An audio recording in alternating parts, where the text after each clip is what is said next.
It seems your hands had some difficulty finding the music we wanted to rock with this morning. And I think he was trying to find the heptone, the heptones. Yeah, we want to rock in with the heptones this morning, man. So I tell you what, yesterday Marie, and you remember Marie, big up yourself, Marie out there in Arnett Gardens, people morning. And now Queen Kamala soon tell us that she locked in. We're glad. I'm alright, Montague. You find it? Run with it then, no?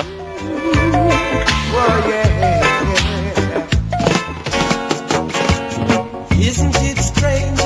I must tell you that we'll be discussing a little question that was raised by a listener yesterday as to what would occur if an MP from the JLP were to cross the floor.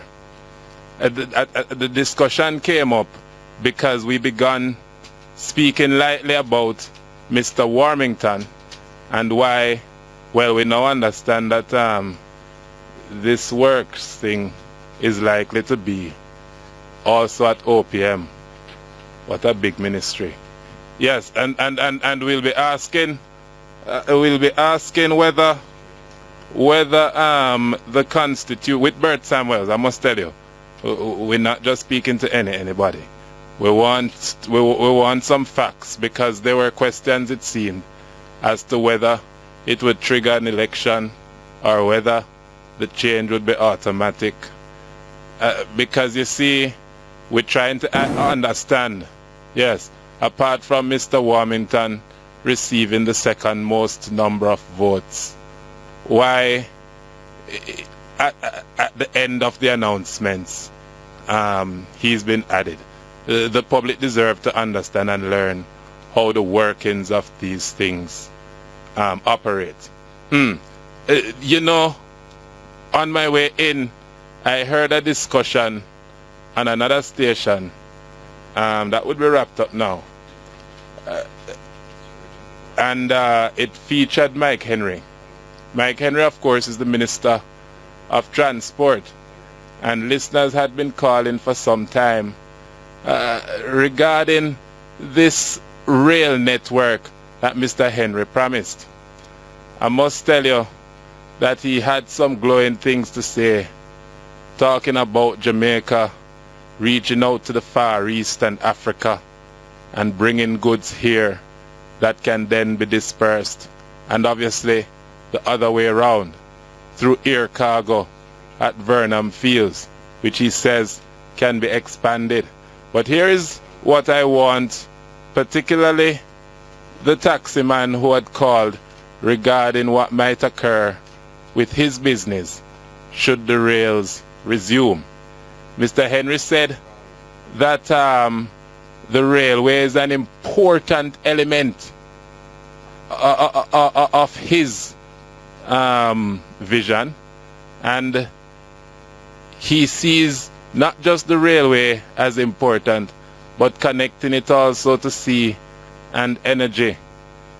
I'm wondering whether the energy component comes in from some talk about the waves turning the turbines.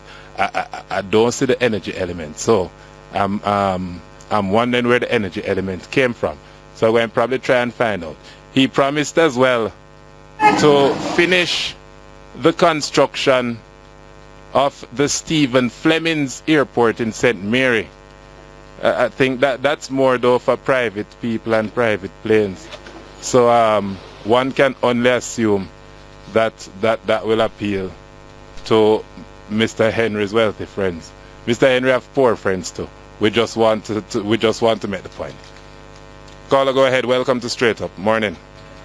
Hello, morning. Yes, morning. Yes, sir. Good morning. I am calling with regards to Jerry. Can I say something? Go ahead. I am really missing Jerry. I hear you. Program. Not that I'm not enjoying yours. Well, thank you. But it's too sudden. It's like you're on a special medication and you cannot be taken off plastic like that. Oh dear. I must tell you, I did promise the listeners to comment on it. And so I'm going to comment on it right after. I wanted to say something about the lime thing first. Someone called out of Stony Hill saying that they were having lime trouble, and we did some investigating. You guys, whatever it is, and if there is out there listening, I know possibly you can do without the program, but we need to hear from him. Well, I will hope that you'll continue to hear from him, whatever occurs. And so and even he should just also bear in mind that he's not there to suit himself only, but to serve us. So whatever he needs to comply to, just go ahead, because he educates and, you know, he gives us laughter and everything. Even sometimes you are preparing a meal, you have the salt, the sugar, the pepper, and the vinegar. If it's a vinegar or if it's a pepper, we do appreciate the spice that he adds to the program. And I want your department to look into it, and we need to hear him back. I hear you. Thanks you are okay, but remember you are the afternoon tablet. Thank you very much. Thanks for the contribution. Okay, bye-bye. Bye-bye. She says, I'm the afternoon tablet. She said that we're like drugs. And medication, she said, and that's why I said drugs. We're like medication. So she's missing one of our tablets now. I tell you though, I'll comment on the issue. There is now arranged a temporary separation because of the incident that took place. I cannot say for certainty how long that is likely to last. I can say I will be hosting Straight Up in the interim, and I can say that if it is likely to become permanent, I will ensure that Jerry Small is still a feature, and he's still important to the News Talk family because he continues to be a part of it. We don't separate from any of our own here. Morning. Good morning. Yes, morning. Good morning. You see, last week when I first hear you, see? Yes, man. I hear you say you were sitting in for Mr. Jerry Small.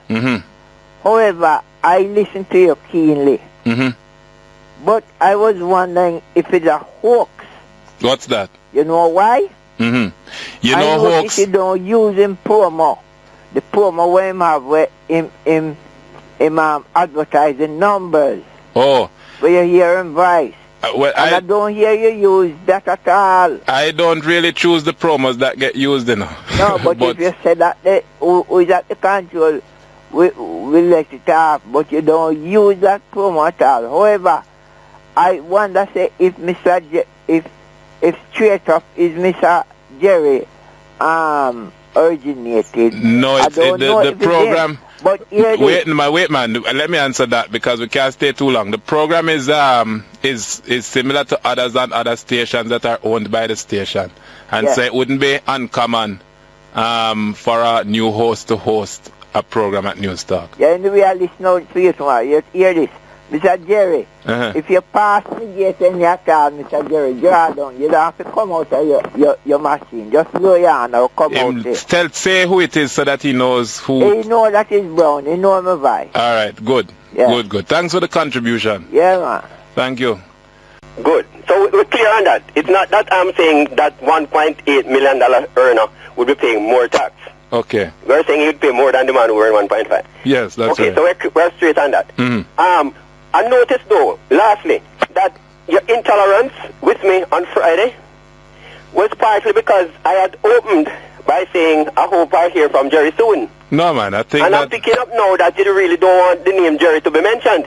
Why you say that? No, I'm getting a clear impression that it's forbidden.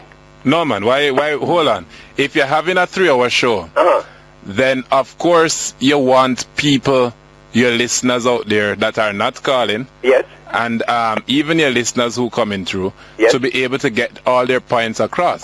Yes. I had let me finish. I had 3 calls this morning, and in one of them, I said to Fox to put this issue to some rest. Yes. I would have a frank discussion with management and come back on here and explain exactly what is taking place. Because I prefer to work with information, you know. Having said that, I would now expect the conversations to be directed towards the current affairs of the day. Right, but it won't if there is no clarity on the issue of Mr. Small's absence. True, because people have free speech. You need to be clear with us. There you go, because people have free speech. Yeah, because nothing more than ignorance. Indeed, and okay. we don't. I need information. We as journalists don't want to be blamed in the way the politicians are. Eh? Well, Mr. Mandy, so we're on track then. I do have the dollars, but I like the wisdom. Thank you very much. That's what Solomon yearned for. Thank you very much. Thanks for the contribution. Cool. Welcome to the space. Welcome. It is a choice you made, and we are cognizant, we are aware of that, and welcome you to this space.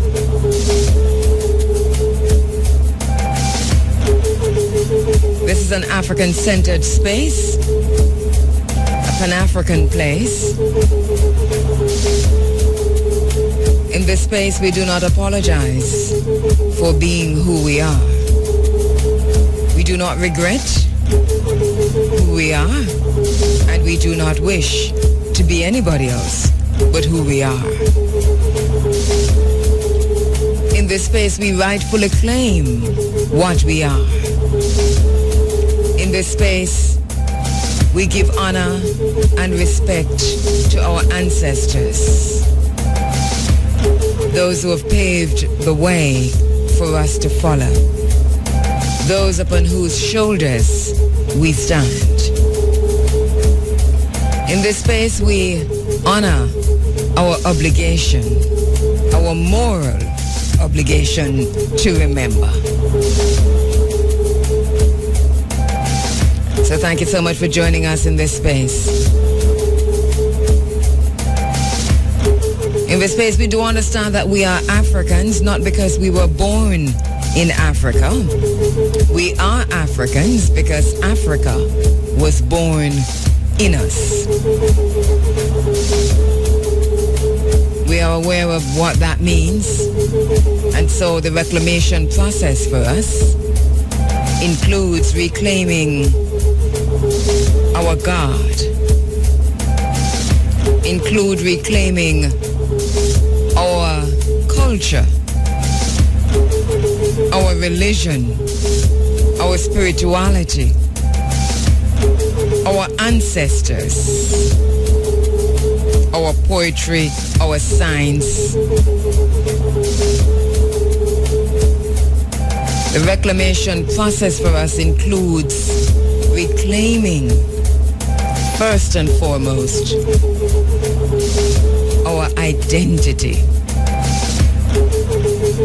And the process of reclaiming our identity includes further that reclamation of our God, that reclamation of our ancestors, that reclamation of our writings, including, of course, when I talk about our writings, including, of course, our biblical writings.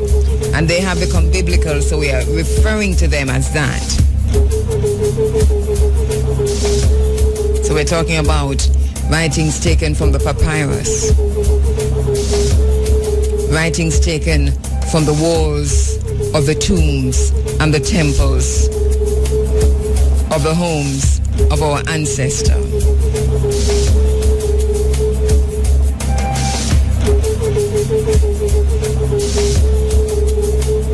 So in this space, we understand what it means to be African. To be African or not to be, I think, is a question as we look forward to the rest of the year. We've framed that question at the beginning of the year, and it really does make sense to me. To be African or not to be is a question I think that we have to face, and then to understand, even in facing that question, to ask ourselves, what does it mean to be African? Mama Marimba, Annie, and others have edited a book in which this question was posed and answered from many different angles. What does it mean to be an African woman? What does it mean to you to be an African woman? What does it mean to be an African man? And then further, what does it mean to be an African mother? What does it mean to be an African father? we might have to ask ourselves these questions and answer them. What does it mean to be an African daughter?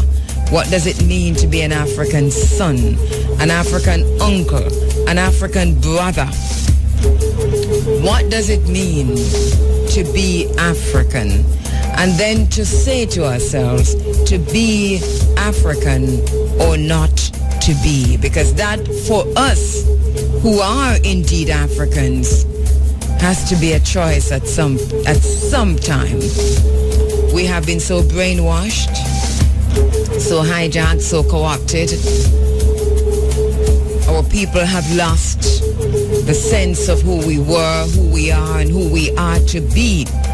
We're so far gone on this trajectory that for many of us, choices have already been made to be other than ourselves, to be other than who we are.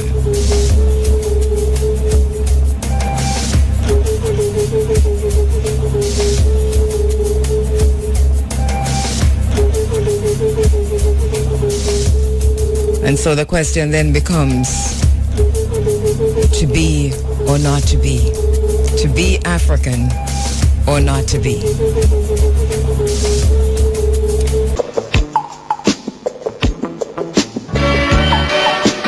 Come down,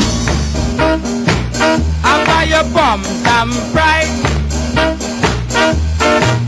and if the next man business, leave it behind. Good morning. Welcome to Straight Up for today. Today is the 4th of March, Friday the 4th of March, 2016. And we broadcast live here from the University of West Indies Mona campus, News Talk 93 FM. This program is Straight Up. I'm your host, Jerry Small. And as you know, as I said already, today is the 4th of March, Friday.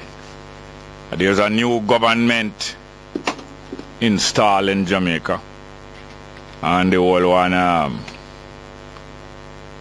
one fade away, but hoping to fade back in anytime soon. But as one leader, so-called leader and head and queen and all kind of different thing come down off of them pomp and pride, is it going to be replaced by another one climbing up onto pomp and pride? A lot of very good commitment was made and promise of good things. I know that, like all it, the leader of the opposition, she must have to get some good treatment for really transform and really take part in the ceremony yesterday. Good medical treatment, psychological treatment, all good kind of good treatment. It's not easy enough to come down off of your pomp and pride. It is even to pretend that you come down off of it. Will it be replaced by a next set of people climbing up onto pomp and pride? The significant moment in the ceremony was the swearing in of the new Prime Minister, an elevation to the status of order of the nation, and to be called most honorable. As I was mentioning and other people mentioned it, Bruce Golden had set a very good example, refusing to be elevated, so-called elevated, because no elevation at all, no elevation at all. It's only a egotistical and circumstantial and pompous arrangement, pomp and circumstance arrangement, to be so-called called most honorable. Now, the order of the nation, these orders, they have from order of national hero, I'm sorry, that is the most outstanding one. Order of national hero, order of nation, that is for prime ministers and I think governors general. Then you have order of Jamaica and order of distinction come right down. These orders, once you are installed in them, is not a permanent installation. Once somebody has been conferred national hero, it's not a permanent thing. When somebody has been awarded or accorded Order of Jamaica, it's not a permanent thing. Why I ask that is this. When Andrew Holness was sworn in October 2011, he wasn't accorded Order of the Nation. Was he or was he not accorded Order of the Nation? And if so, is it only for the time of occupancy of the Prime Ministership? That's what I want to know. Is it only for a time? Well, when them get Prime Ministership, them get the title Most Honorable. And when them leave out a Prime Ministership, you can go ask Porsche everything I like, or ask Patterson. No, well, Patterson are retired, so them give him that. But then them still give him that. Yeah, them give him that. When them is booted out of office by the population, like Porsche, or like Holness the time before, they are demoted back down to leader of the opposition. So them stop calling them Most Honorable for that time. But when them retire now, them get back the title Most Honorable. When them is accorded this office Order of the Nation, is a temporary thing or is a permanent thing? Is a puppy show or what? Is it a puppy show? So when he was accorded this in October 2011, it was not a permanent thing. And if it was a permanent thing, how you accord him it again? How you point him to be Order of the Nation again yesterday? Is a puppy show or what?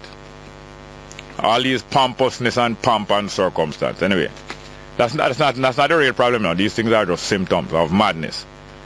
Symptoms of madness.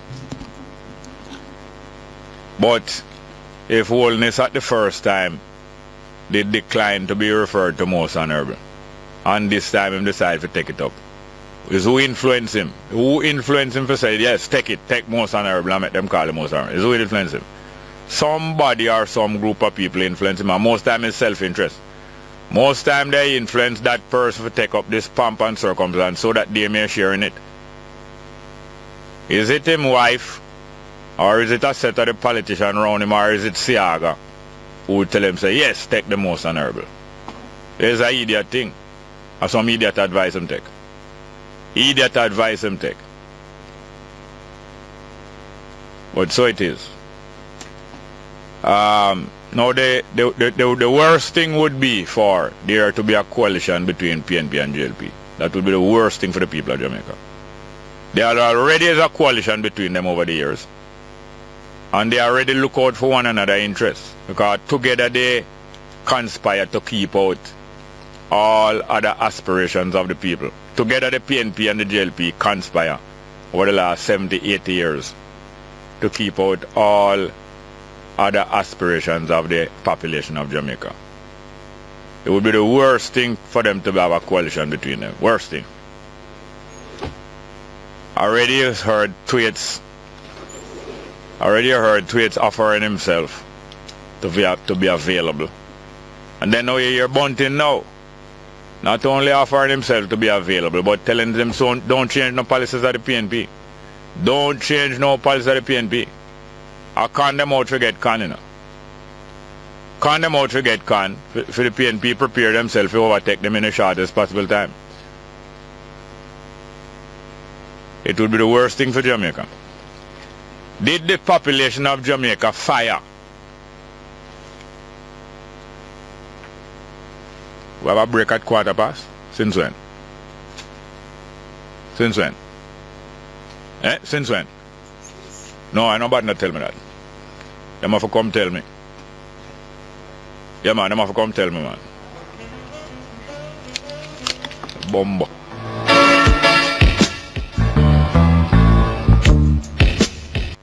Yes. Yes, now Bunting and tweets and others of them.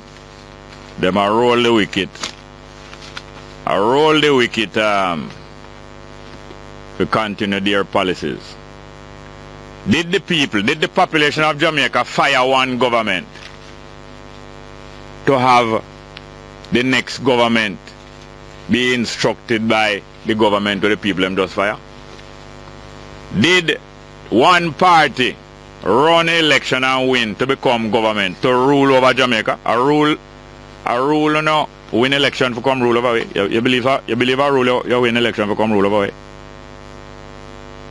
Well, that's why I tell you, say the people of Jamaica have the biggest task. But the task will be accomplished and not too long. The task is to put them in a them place and make them know, say, you win election for come serve. You win election for come serve. And not to negotiate with no other party for turn the coalition or the people of Jamaica for keep the people in Jamaica where them is for as long as possible. Did the people of Jamaica fire one government to have another government directed by the former government, former party government? Let us see.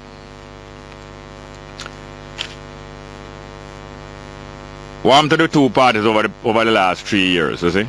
It's not them do it and something happened to them, I tell you already. It's not them do it, it's something happened to them. Something happened to them. The turmoil in them party and they overthrowing and the replacement of candidate and all of the all and pulling and infighting there. It's not them do it, it's something happened to them. Something happened to them, something is overtaking them and it's going to overtake them more and more. It's not them doing it of them will.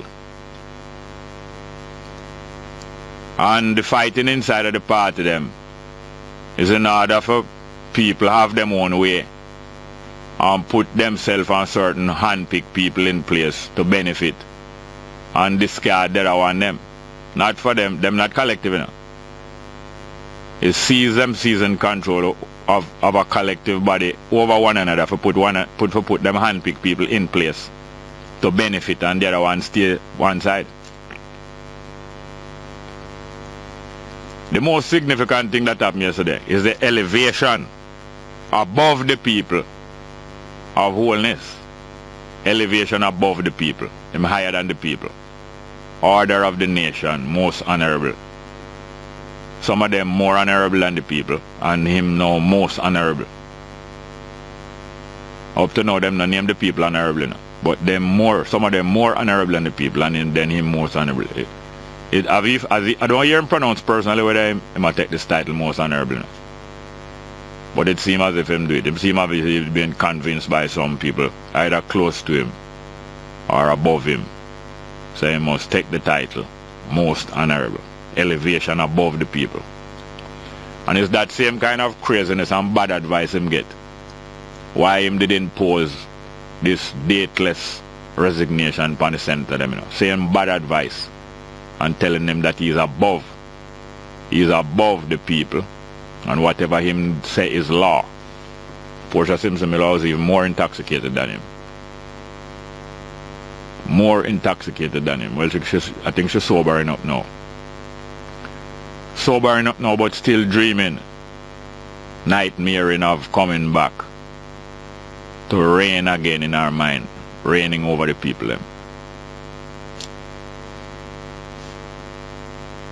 Let's hear from Julie Andrews. This one for Bunting and Tweets. Julie Andrews.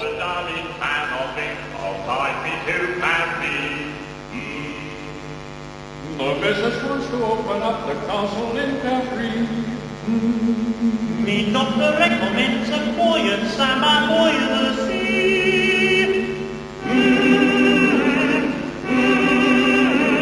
Wouldn't it be lovely?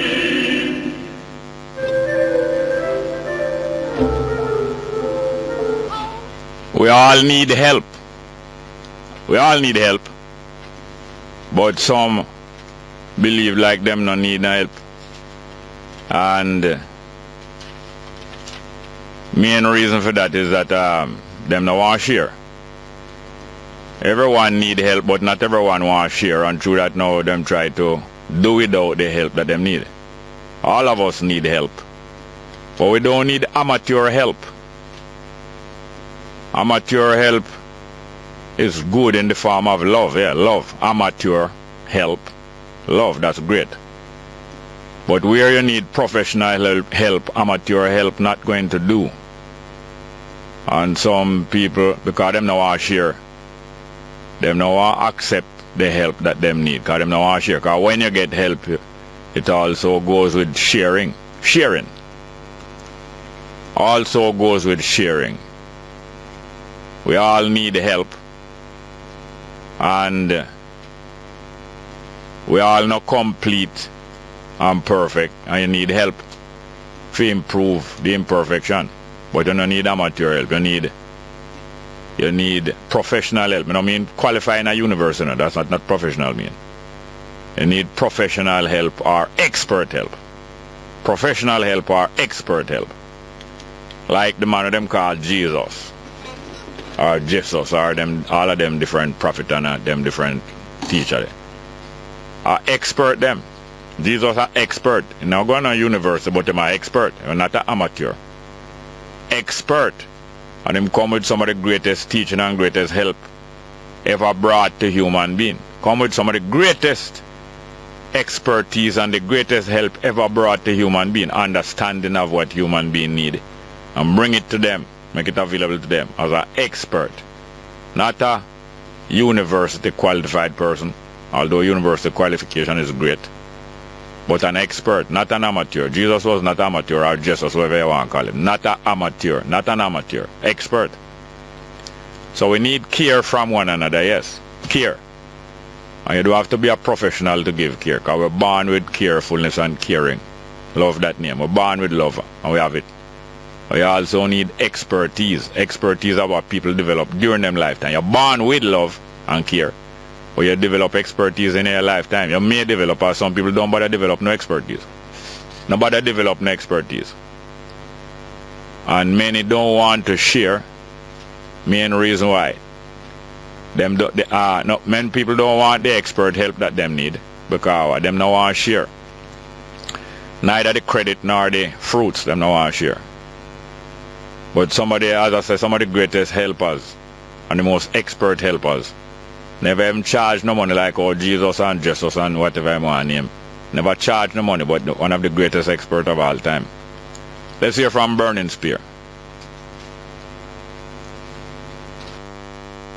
Most High Jah Rastafari, our heart shall correspond and beat in one harmony. Sounds from the Burning Spear. You know say Burning Spear first music this. As a group named Burning Spear now, not Winston Rodney. The group, the three of them named Burning Spear. And them said, door peep shall not enter. That's why door peep are peeping now. Because door peep shall not enter, so through that door peep are peep. Well, let's hear it right from the top. Burning Spear, 1968. Welcome back to Straight Up. I am your host, Jerry Small. Today is the 4th of March. Friday the 4th of March. And we go to the telephone. Good morning. Welcome to Straight Up. Hello. Oh, hi. Good morning. Hello, ma'am. And how's the morning? Fine, thank you. Good. Just keep the head steady, right? May I say something? Hold on a little. Hold on. What you say I'm to your head? Come on, Jerry. Come on. Don't want to waste the 3 minutes. You know I'm a serious person, you know. I said, what you say I'm to your head? My head is steady. I'm just telling you to keep yours steady. No, but me and you not. Me and you is not. All right. Hold on. You're going to give about the minutes when you take them out? Hold on a minute. Me and you is not in the same harness. Look here. Important thing I call about, you know, some in another joking business. Don't you know that? All right. Mr. Small? It is imperative that one of the first things Andrew Oles take in his lap and baby it is the injustice department. The tardiness of the respective agents, i.e. the policing, executing warrants, the clerk of the court need much jerk up. And you can't have these people working in vital places and can't give proper information. Cause like simple things like them don't know when you ask them. You understand me? The judges also, quite recently, I was in court and a judge was being advised as to the proper recourse to take in the case of an absentee, defendant being absent. And on other occasions I'm asking I'm hearing the judge asking for what you call it, asking for guided experience from the lawyers. And I don't know who appoint these judges, because they're not supposed to ask lawyers to direct them. Hold on. So you're saying that the judge need expert help? Right. Hold on. Like what you heard me talking about earlier. Well, I'm not quite sure I heard you earlier. Well, anyway, it's a long time tradition in courts all over the world that judges do take advice from experienced lawyers in court. But you know that in Jamaica, there's a lot of things that these decisions, that's why you see a lot of people, a lot of men that behind prison and bars, because the judge don't make proper judgment, because the judge is like them lack of knowledge of certain things. Hold on. You said that you hear a judge asking a lawyer what is the proper thing to do. What did I say about that?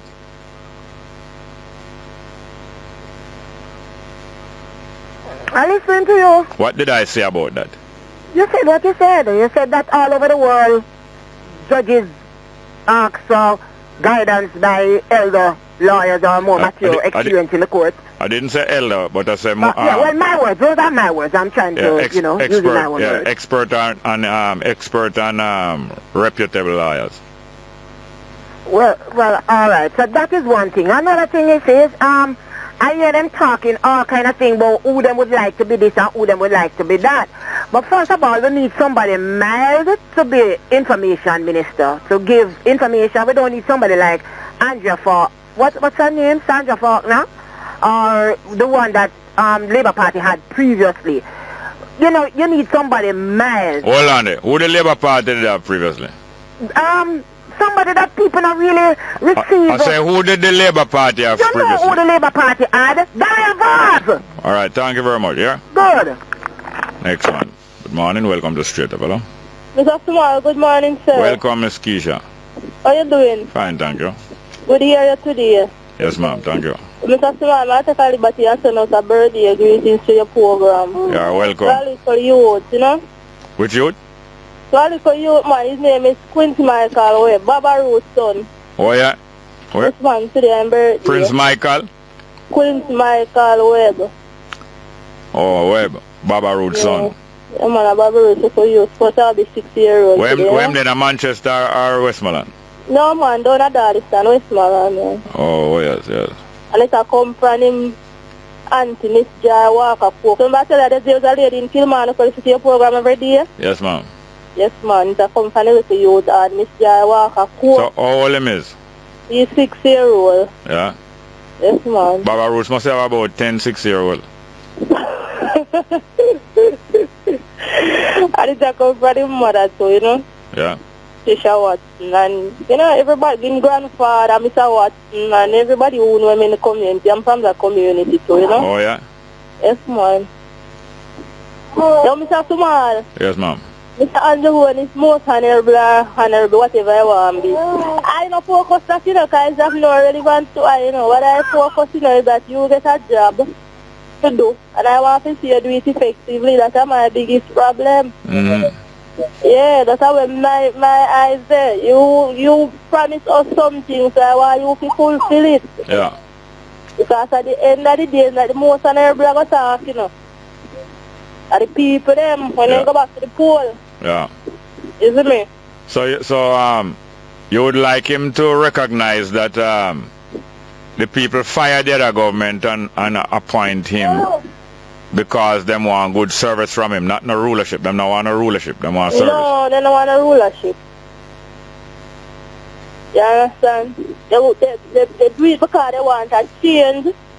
Some people just never did reach up to the criteria. And to me, I don't, in my mind, I feel that most time when people vote, at the MP them really vote for, but it's so unfortunate that when time whoever get the most MP and them become Prime Minister.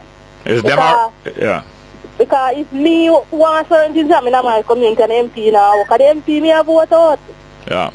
You understand? The MP me a focus because at the end of the day now, the Prime Minister who come in and go pay more attention to see him place, he not pay attention to him place, but the MP have to do it. Yeah. I have to go make representation and all of them things there. Yeah. You understand? Now, a lot of MPs being elected and a lot of new MPs being elected and a lot of females being elected as new MPs. A lot of young people, very capable people. Yeah. No, unfortunately, instead of them get an opportunity to lend their expertise, most frequently is debts going to repay first by paying off certain all MP with certain job to make them feel good. Yeah. So some of the new MPs that are very capable might not be given certain responsibility because they must give some old 80-year-old people and some 70-year-old, some tired and sleepy people things to do. So the people of Jamaica going to forget they get in control of things that way. Them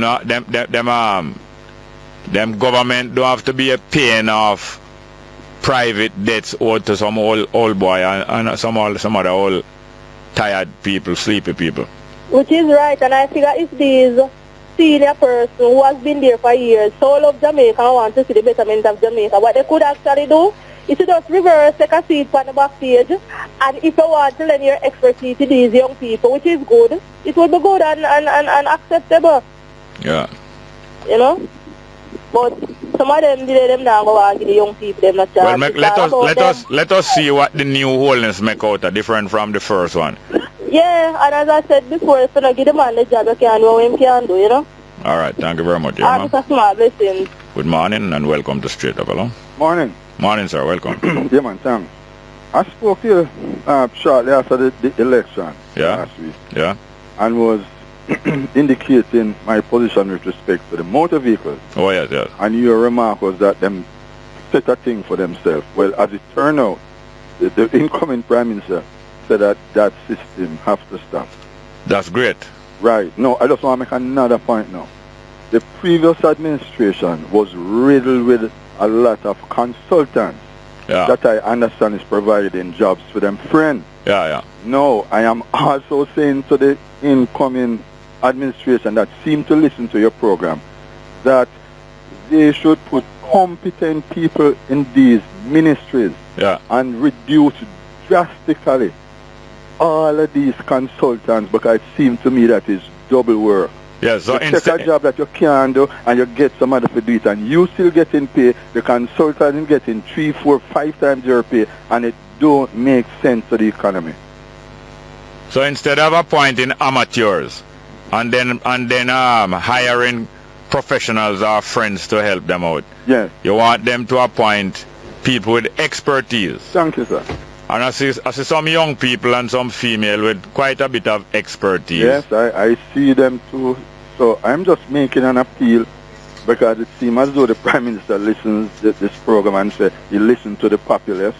So this is another test, because they themselves were complaining, which I agree, about the amount of consultants, and they term it, meaning the no government, that they are providing jobs for the boys who assist them to gain state power. Yeah. So now that they are in state power, it is really good to see, how they are going to approach this issue, and also advise the public who are these consultants, if it is necessary to get any. And just the last thing, Mr. Small, that I was kind of confused about. Yeah. Yesterday, I heard you refer to a number of your male callers. Sir, when they spoke to you. Yes. But at the same time, just before that, I heard you were vehemently opposed to people referring to you as sir. No, not calling me sir, but calling me Sir Small or Sir Jerry. Calling somebody sir, calling a fellow human being, a male fellow human being sir, is a normal is a normal appendage, either appendage or form of address. Calling somebody Sir John is a tradition of knighthood or elevation above the rest of people. It's two different things. Yeah, but funnily enough though, I believe it is more the former, that when people say Sir Small, I am sure they did it in a polite way. Yes, them do it polite. And them never mean to that you're Sir John or Sir Paul as though you're knighted. I am sure that is not it. No, hold on. When somebody put sir before your first name, it's not an imitation of knighthood. Yes, man. Oh. I am agreeing with you, but I said the intention. of these callers. Yeah. I don't believe that was the intention. Yes, and I never really intend to insult them neither. That's why I apologize yesterday. I didn't intend to insult. I know, but the thing that was so paradoxical now is that then I hear your call, you refer to a number of callers, sir. Yes, but I didn't call them Sir John or Sir anything else. Man. Yes. I know, man. But I just saying it was in the same spirit they said, Sir Small. Yes. I don't think it was a knighthood thing they had in mind. Yes, but I reject. Yes, man. You know, I reject all form of pirate tradition. The people them invade we and capture the land them all over the world. I reject all form of them tradition. And then last but not least, Mr. Small. Yes, sir. Hello? Yeah, John Jackson, who is a respected economist in his own right. Yeah. Publicly called Ralston Hyman a liar and is deceiving the people. Where's the Ralston Hyman? All right. He called publicly, Ralston Hyman a liar. Yes. Now, on your same station, Ralston Hyman is dubbed as teacher. By who? By the host of the program. I know what the word dub mean. Yes. Dub is when a monarch is putting a title upon one of them servant to elevate him above the rest of the servant. Them say them dub them. I dub thee Sir Norman. But here the problem I have now. I have not heard Ralston Hyman asking John Jackson to publicly to apologize. Yeah. Which I think unfortunate. Which would tell me that what John Jackson said about him. Yeah. I would assume that it is true. I did hear him say that John Jackson asked for a meeting with him to be corrected about some. I did hear him say about. I mean, if somebody bring your reputation and your credibility into disrepute, man. Yeah. If you hire the onus is on you to ask that the man make a public apology. This is expected, but you can't force anybody to do this. And it's very amusing to see how how pomposity is deflated. It's very amusing. Yeah. That is my main I am just saying that I really have to go now. You're not feeling away. I really have to go. Sorry. Let's go for a break. Welcome back to Straight Up. I'm your host, Jerry Small. Good morning. Good morning. Go ahead. Hello? Go ahead. Yes, go ahead, please. Hello? Go ahead, please. Oh, good morning. When PJ was called and boiled a man's job by Golding, PJ never, for this day, PJ never answered. So, Ralston is doing the same thing. It's not everybody will call you a liar. You pay attention to who from out it come from, Because some of the time, most of the time, history will prove, say, who are the real liars. The important thing is that Ralston has put it out there. And for example, them say the $12,000 per week minimum wage could not work. Them change it. I did in them manifesto and the public never even know, so them change it to $8,600. It's Ralston make the public know. So gradually, things will, John Jackson will come out after his own volition and apologize to Ralston. Ralston did this and him have a situation and got through to him that died in a crash, so all of them mental thing that depend John Jackson. The thing though. Alright, propaganda, this will be limited to 1 minute on this program. Hold on, I am not holding on. No, you don't want any discussion, you want the propaganda. Oh, alright, yeah. Go on, somebody else, PJ Patterson said that the inclusion of the leader of the opposition in the swearing in of the Prime Minister by Her Holiness is a refreshing new thing. I was at King's House in 2011. I said PJ Patterson, hold on. You're God. Tell me nothing. You're God. You're God. PJ Patterson said that. I was at King's House in 2011 when the first time and it was done and asked him himself where to sit it. You're God. Why you nervous? Ask Andrew Wamos. Your God, PJ Patterson, said that yesterday. Let's get her out of here. Out of here. Hello. Get her out of here. Our God, PJ Patterson, said something and she contradict our God. That only show that your God have feet of clay. Next call. Good morning. Welcome to Straight Up. Hello. Next call. Good morning and welcome to Straight Up. Hello. Hello, morning, Mr. Small. Welcome, sir. How are you doing? Yeah, good, man. And you? Fine, thank you. Mr. Small, I hear they referring to Mr. Owens as a young man. Yeah. What age group in your estimation is a young people? Young people? Yeah, what age group is young people? Hold on. If you have young people and you have old people, youngness would be about halfway in the what you call it, average life expectancy. Yeah. About what age group you have classified as young? Between 0 and how much? I told you about half of what most people expect to live in the country. Jamaica is 54-year-old this year. Who? Jamaica. Yeah. The country Jamaica. Yeah, independent. Yes. Would you call Jamaica a whole country? No. Would you call a 54-year-old man a whole man? The age and the grouping of a country and of an individual human being is two different estimations. Oh, so like me, he's a old man living in a young country. Why I wouldn't say that? Why would you say that? Because if like when me reach halfway, more than halfway over the life expectancy, me have 50 now. Yeah. So would that be a old man in a young country? No, I wouldn't call it old man, but if the population is divided into old and young, you know which part you would lie in that. If the population is going to be, sometimes populations are divided into 3. Young, middle age and old. Sometimes 2, sometimes 3, sometimes more than that. Sometimes it's divided into childhood, youth, middle age, and seniority and eldership and all kind of thing. Yeah, because some people say it's young people time now. Yeah. And I feel that it's a great paradigm shift, Mr. Small. Because with that mindset on the ground now, people over 50 have to be very wary and know that their margin of error for mistakes are very thin.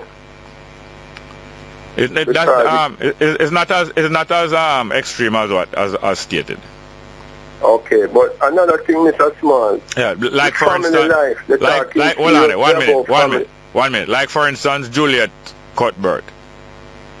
Many women every year have children at 50 years or more. And you couldn't tell me that a childbearing woman is a old woman. No, I wouldn't say that because fruits are ripe. No. Mr. Small. Yeah. The metal of the family, good families and good friendship will be tested now. Yeah. Because you see the economic approach that Mr. Holness is using. Yeah. It is known as a bottoms-up approach to restructure the economy. Yes. Because they realize that the top-down approach where they put all the money in the rich men's hands, yeah, for them to create employment and trickle down through waivers and interest rates, yeah, it has not worked in the Western world. No, but the people who've been running that know that it's not meant to work. You know, they know that it's not meant to work. So they're using a bottoms-up approach now, and you see a family structure, Mr. Small. Yeah. The level of work that some of us have to do within families and friendship. Most of us not going to be paid for it. I needed to call me back because you're interested in what you're saying, but we have a couple more calls. Call me back and we could continue, please. To be continued, Mr. Yes, Small. sir. Next one. Good morning. Welcome to Straight Up, hello. Morning, Jerry. Welcome. I hear you calling and talking about Mr. Walney. But Walney is 43 years old. Right, Mr. Jerry? Why you stop? Why you asking me? You asking me that or what? I'm asking you. Don't ask me. Just go and say what you come to say. Then I can ask you something. Yes, you can. Go and ask me. Go and ask me. I am saying, he's 43. You're wasting time asking me. Just go and making the point we're making. 43, he's not a young man. He's a big man. But I say, Asta Black, your brethren, your Rasta brethren, I push up in a Pattinson interview yesterday. Like he want somebody to see him on the TV. They see him on the TV. So that's the kind of gossip that you bring in here now? But me see the man push up in the interview. I'm not interested in hearing the latest gossip that you have. So what happened? Then I explain myself. So me see the man push up. But I don't want to hear your gossip. I'm wasting time. Next call. DJ Pattinson was next time, wasting time with like a petty gossip. Good morning. Talk up louder, please, sir. Current and relevant. Yeah. I do agree with you. I don't fancy the super title either. Super title, most honorable. most honorable. Yeah. I don't know. They forget they are our servants. Yeah. And I don't know why you want to push the servant bigger than the employer. No, that's why they want that title, to show you that they're bigger than you. Yeah, I don't understand. And all that they happening, you know, because I think the Governor General had it, and some of those people want to be equivalent to the Governor General. No, it is Patterson who devised it. Well, we didn't appoint no Governor General, you know. No. We didn't vote for a Governor General. No. But we vote for these people. I did not vote for any of them. Oh, well, the country vote for the people. Some of the people, the minority of people vote for them. No, it don't matter, but they are voted for. But the Governor General was not voted for. You know what I mean?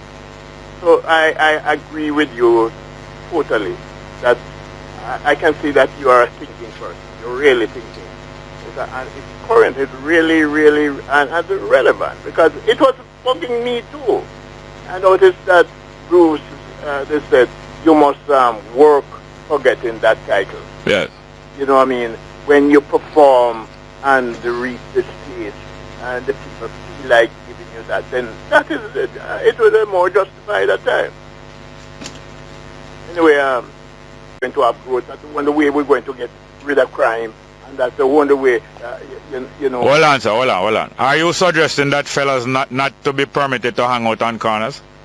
No, but there's a lot of fellas on the corner don't want to go in crime, but they don't have a job and they have no means of going, and they have limited education. Yeah, but I'm telling you this. It is dangerous to be condemning fellas on corner, because people have a right to hang out on corner. I'm not condemning them. You're going the wrong direction. I know. But when people condemn it, I'm not condemning them. I want to help them. I said they should reach out and give them the assistance that they need. People who hang out on corners have been stigmatized, and I say them have a right to hang out on corner. No, well, I am not stigmatizing anybody. But a lot of people stigmatize fellas who don't spray and waste the time on that. That's not it. All right, we have another caller there. I would like them to put in some institution and get some trade, get something in their head. So all who hang out on corner must be put into institution? Training institution I'm talking about. All who hang out on corner must be put into training institution. If they don't have a job, if they don't have a job and don't have a skill. So all who hang out on corner must be removed from over the corner. I don't know where you're spinning me to. I'm not. No, is you identify fellows who hang out on corner? Yes, I did, because I would like to see something do to assist them. Well, I'm going to tell you, it's one of the fundamental rights of people to hang out on corner. No, that might be so, but they need hang out when they need. People who have money and can go in a country club and a golf club. They look down on people who hang out on corner, but listen, I don't know where you're going, but I don't wish to go along with you in that direction. I'm going on the corner. Well, but you're a different person because you have skill. You can.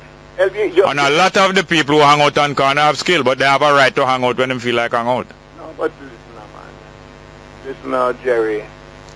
Listen, you have a time to really get mad and get in. Yes, I do, and I suppose you have a time. Spinning, but I don't wish to go in the spinning. I have to go for the 11 o'clock news. I'm going to hang out on the 10 o'clock corner. Well, 10 you o'clock hang corner. out, but I would like to. Let's go.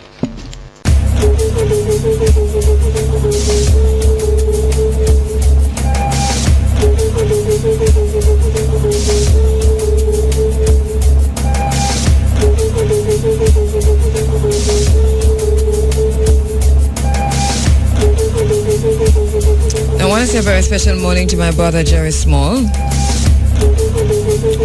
Bongo Jerry. We're hearing about the challenges that you're facing as a broadcast journalist, and we're watching that. We also have been trying to get you on the phone, but we will do that. We know we'll catch up with you sooner or later. But our solidarity, our support.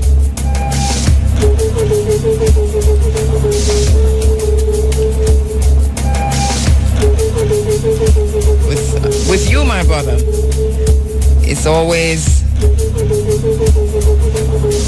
an uphill struggle, and that's what it is. When you're in a space where you speak truth to power, always an uphill struggle. But we are confident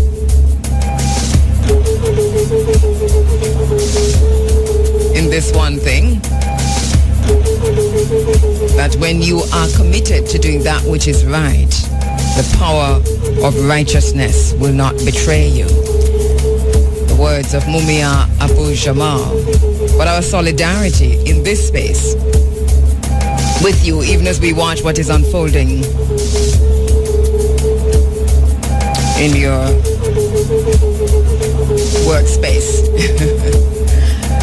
All right, we're not saying much because we haven't heard from Jerry himself, but we do know that there's some challenges, and I know that we've been getting some calls on that too. Hotep? Greetings, greetings. Oh, greetings, my brother. How are you? Giving thanks and disturbed still. Rastafari, greetings to our brethren from Sierra Leone. You know, Sierra Leone was critical in Jamaica being an African outpost in the West. As my brother Galloway said in the movie Land of Look Behind, Jamaican African outpost in the West. Sankofa, go back and claim it. Yes. Because remember, the hypocritical British said that the end of slavery, that they would capture ships from other European colonial powers, and they stored, so to speak, other than the West Africans in Sierra Leone. Mm-hmm. Therefore, Jamaica became here to words and ways of being and a culture which came from outside of West Africa. Mm-hmm. And you know something is happening here, that the two most Africa-conscious programs in Jamaica, of course, your program Running African and Jerry Small Straight Up. Yes. Now, it is alleged that a word was used, B-U-M-B-O, on his program, which happened because they changed the schedule without telling him. And like announcers all over, it has happened to Desmond Chambers, Dwight Wiley in the past, but then they used to have what is called a cough button, that if you wanted to say something that shouldn't go on the air, now you have the delay thing. No, but Tekla, even with the delay, because as you're speaking now, I'm looking at my dump button, which is right next to me. I can press that at any time. So you do have a delay, and you also have a dump button. You dump I do my own technical operating work, so that I dump if I need to. But where there's a technical operator, it is also the purview. It is usually the purview of the technical operator to. That's right. To dump. And they deliberately allow the word to come over. But Tekla, is that so? Because this is also another case where we can be caught in a situation of slander if we're not careful. So let us be also very careful with saying that they deliberately did that. Do you understand what I'm saying? That's right. Yes. But I'm saying this because Jerry himself did not hear the word, because in his routine, as news comes up, he just gets up and walk outside and go and read papers. Yeah, because come back. Because that would be. I tried to get him to find out, but I wasn't able to get him. But I mentioned it this morning, and to say that he has the solidarity of this program and of myself personally, and that we're just waiting to hear from him exactly what the situation is. Because I haven't had a chance, but I know Tekla, because I also spoke to you, that you have spoken to him, and that you'd have had some insights into what really happened. Now, did I hear you say that he's no longer on, or was it just? I don't know. What happened is that, as is usual, he stepped outside as news approached, and he did not hear the word at all. Yeah, because by the time he went back, a young man who has not been very competent said that the accountant, who's like manager, says you're not to come back. All right. But let me take the point further, though. I just want to deal with this thing of African words in the language. Yes. And that it's seen as bad. Yes. Because the word B-U-M-B-O came from another part of Africa, you know, after the end of slavery, so-called end, and they brought people from all over, out of Sierra Leone. And so the word B-U-M-B-O is from the Congo, which means dead body. And African languages, you know, are, you know, they're changed with the rhythm, you know, they're tonal languages. So a word like C-L-O-T-H, clot, becomes clot, because we flatten vowels. There are some rules on the book in terms of the Broadcasting Commission and in terms of the laws of Jamaica that media houses find themselves restricted and constricted in walking that tightrope. Or walking the spaces between another format. As a journalist yourself, an international journalist yourself, and an educator, Tekla, I'm quite sure that you understand what I'm saying. I'm aware of that, but it's just the thing of they're so jumpy about things African. But for us, I think what we have to do, because we've had, we came up on this already, where we challenged this at a very high level, that very same word. At what point? Because there's a song, you know, that talks about bongo cart and bongo pushes grass cart, and that song was banned, and that we had to challenge, because what the Broadcasting Commission said at the time, in the media we said the BC, but what the Broadcasting Commission said at the time was that it sounds too much like that word. Now, you know, to make bongo a bad word in decent language in Jamaica tells you exactly where we are. So we are on the very same page. I don't know if my brother's in the studio from Sierra Leone. If any look quickly though, share this one too, because look at the word RAS meaning head, and you stretch it out, and when you stretch it out, tonally, it means something is wrong with your head. Right, and as you're talking, my finger now is on my dump button, because I said, I hope I'm not going to call it. I'm not going to stretch it out. Right, because we are... I'm just spelling. Yes, because this is, but you understand what we're working with, Tekla. But I know. We have to challenge this, and we have to challenge it at the very highest level, and maybe now is the best time that our colleague and friend, a Pan-African, a Rastafarian in the media, a warrior for Africa in Jamaica, is that this is being held over his head. I don't have the details on it, but I think this might be a very good time to challenge these words at the very highest level. Do people in Sierra Leone have the same problem? Just ask for us. Is that a question? Yes. Yes, it is. Oh, can you repeat that, sorry? I met many Sierra Leonese in Africa, and I found that the dialect I met them in London, and we could talk easily. Yes. And do you have this problem of words which are essentially African being seen as bad words? By a colonial mentality? Yes, in some regard. Even us in our own native tongue, we have bad words, yeah? And it's very word that is in discussion. I don't want to say contention. Yeah.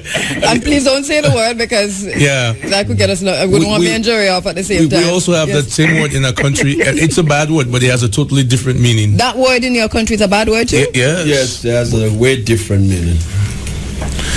But we don't want to get on the dump side, so let's... No, exactly.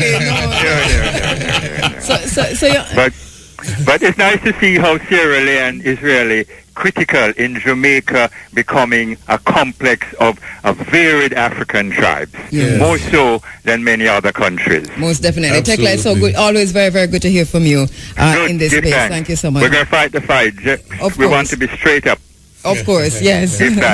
All right, thank you so much, Tekla McFett. To my brother, Jerry Small, I say, we are in solidarity with you, my brother, and whenever and whatever, please let us know. We're ready to stand with you how we should as Africans.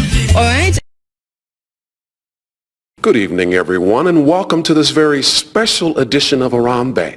Tonight we feature Dr. John Henry Clark, the Dean of all African American historians. And with me to tell us all about it is the man that put this very special piece together. I'm talking about my right arm, associate producer, Byron Crudup. Byron, why don't you share with our viewers exactly what Dr. John Henry Clarke is all about?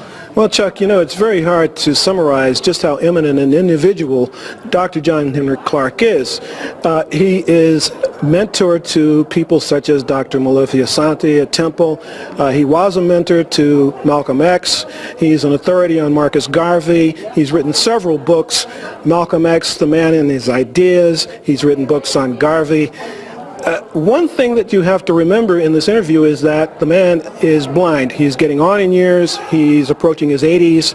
And so we have to understand that. But I think that in spite of that, you'll get the message loud and clear that this man is very eminent. He has a powerful message. And I think that you'll enjoy the show immensely.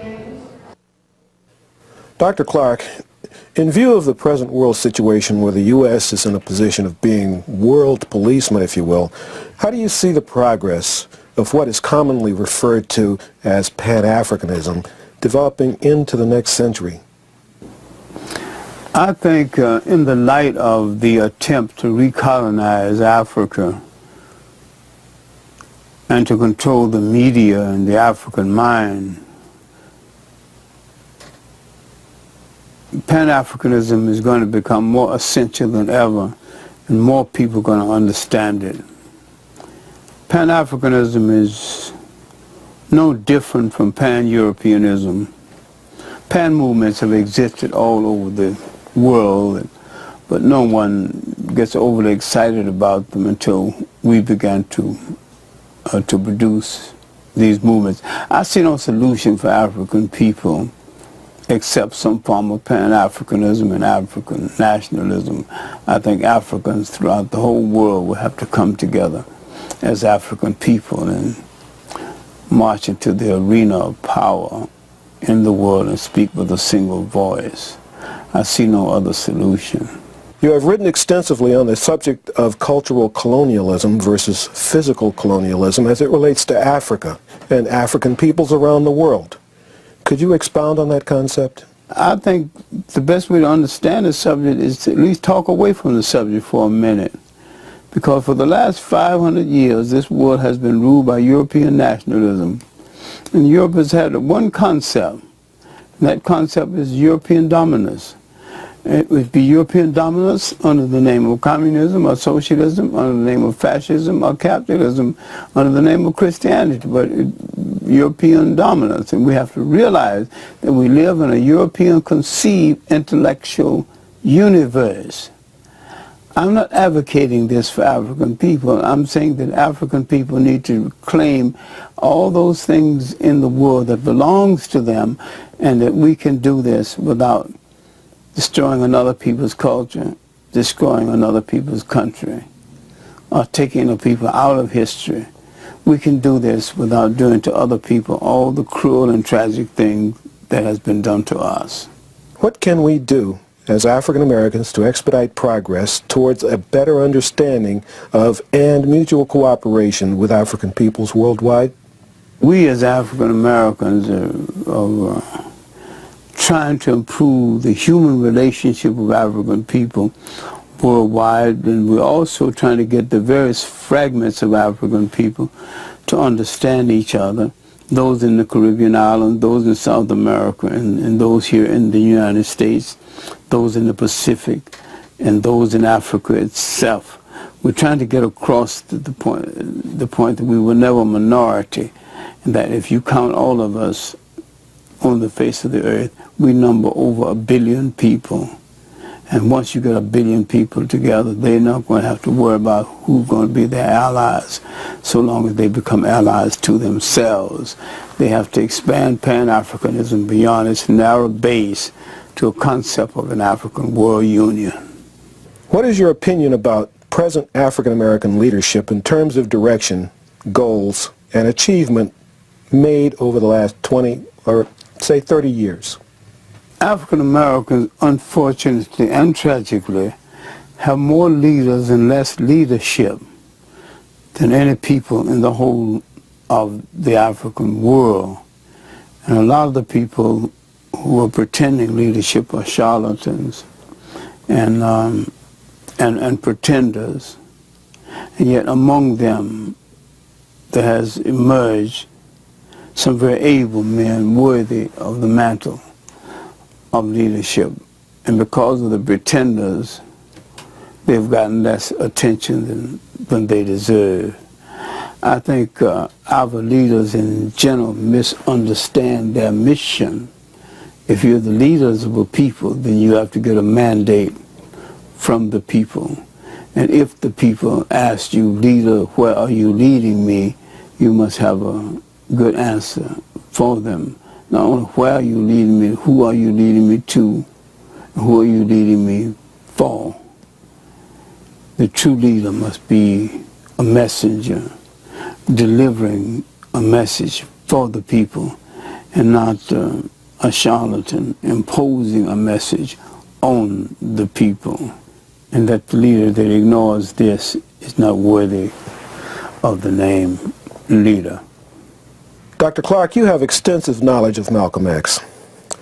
Did you know him personally, and if so, could you share some of your thoughts about him and his impact on this country, Africa, and the world in general? I knew Malcolm X personally. I met him in 1958 when I was director of the African Heritage Expedition, and he was one of the exhibitors. Well, the Nation of Islam was one of the exhibitors, and we were friends until his untimely death. He had a number of people that he related to who were not Muslims who furnished him information. And this is really what made him so sharp. And I was in the shadow cabinet furnishing him information on history. He was one of the fastest learners I've ever met in my life. I would have loved to have had him in a classroom. He would have gotten straight A's plus, because in addition to having a good memory, he has an excellent analytical mind.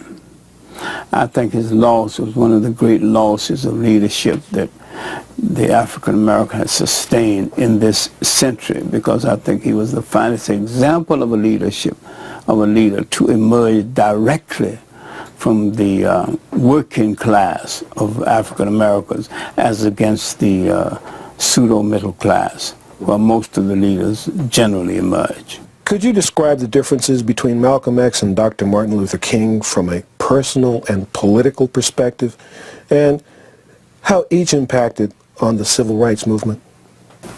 Malcolm X and Dr. King was going in the same direction down different roads. They were not as much in conflict as most people would like for you to believe. There's nothing King advocated and nothing Malcolm advocated that was in conflict one to the other. They just advocated in different ways and advocated in more explicitly. Malcolm X was more rooted in the community, in the people, and King was rooted into a class who came to teach the lowly. Malcolm was rooted in a class and that he was a part of the lowly, and that he had risen from the mire to be a man of substance, and he was trying to give them at least the impression that they could do the same. Martin Luther King was doing the same thing in a different way. The political impact was different because America would buy King's message as an alternative from the radical Malcolm. They both had tremendous political impact on this country. Malcolm had more impact abroad. Martin Luther King and the civil rights movement was better known. But you could hear King's speech. It had substance. It had beauty. But you couldn't whistle it the next day. You could hear Malcolm X's speech, and you could set it to music the next day. The simplicity of a Malcolm X coming from the common area of his people, but never losing the touch, and yet being as high as an aristocrat. He could speak to an audience. The scholar would understand, the layman would understand, and neither one would feel that they've been talked down to. He was probably one of the great imaginative orators of this time, as King was one of the great theoreticians, theologians of the time in which he lived. Both men were great in their own way, and we should stop putting one against the other, as we should stop putting Du Bois against Booker T. Washington and Du Bois against Marcus Garvey. We keep looking for contests, and we quite forget that sometimes two different men can be saying the same thing using different words. And till we look at Malcolm and King in this manner and stop assuming that that was a fight between them, I don't think we have done justice to them or looked at either one of them correctly. And along the same lines, Dr. Clark, it's also said that Malcolm and Martin met only once. Understanding that each had different philosophies on how to gain human rights, was there a tacit mutual cooperation between the two? There was a tacit mutual understanding between the two. They didn't have enough time together to affect anything called cooperation. But they knew in each other's presence they were not in an armed camp. And each one had a respect for the energy and the direction of the other. I think this nation feared the coming together of these two men, because they not only could have changed their own people around, they would have changed this nation around. I think in many ways, this might be one of the many causes both of them were killed. We will never know where they were going, because both of them were cut down while they were still growing. We make an assessment of King and Malcolm. Remember, the door is ajar. We can't close the door on it, because they didn't finish the mission, and we can't finish the story. Yes. How do you feel that we as black people can best infuse Afrocentricity into our youth's educational experience? Until we look at the historical definition of African consciousness and African awareness, we'll be missing the point. When we look at 19th century African centricity, the colonization, the African colonization movement, the Negro Convention movements, look at William Wells Brown, our first novelist who wrote a book on Ethiopia. Look at Martin Delany in the middle of the 19th century, Robert Campbell. Look at the beginning of the black newspapers, when we said we reserve the right to speak for ourselves. Look at the settlement of Liberia. Look at the three of the many slave revolts: Gabriel Prosser, 1800, Denmark Visa, 1822, and Nat Turner, 1831. When we look at the underpinnings of these slave revolts, all of it was to regain what slavery and colonialism had taken away. And so, until we look at the 19th century origins of what we're talking about as Afrocentricity, we can't understand the 20th century origin. We have to have a holistic view of this in order to have a specific view of it. I think we're too skimpy in our analysis of what we are talking about. But we have a generation that will not do any research, will not do any in-depth reading. The answer is there if we apply ourselves in finding the answer. With all the evidence supporting the contribution of Africans to world history, why do you think that it is so difficult for the powers that be to view the African contribution to history as legitimate? If you show the African contribution to the history of the world, including Egypt, Ethiopia, Kush, and the biblical lands that you meet, that's a contradiction. You cannot say an inferior people created this. You cannot say that inferior people created the pyramids. You cannot say that inferior people created the Niger Valley civilization. You cannot say an inferior people brought into being independent states one after the other for over 1,000 years before the slave trade. You cannot point out the two Africans, Zayd bin Harith and Bilal, who helped to create Islam. You point all of this out, then you have to withdraw this nonsense about people being inferior. Then you have to say that if they have the same mentality, good and bad, if they played every role in human history from saint to buffoon, like every other people, then I do not have the right to deny them entry to a medical school, to a school of engineering, to a school of oceanography.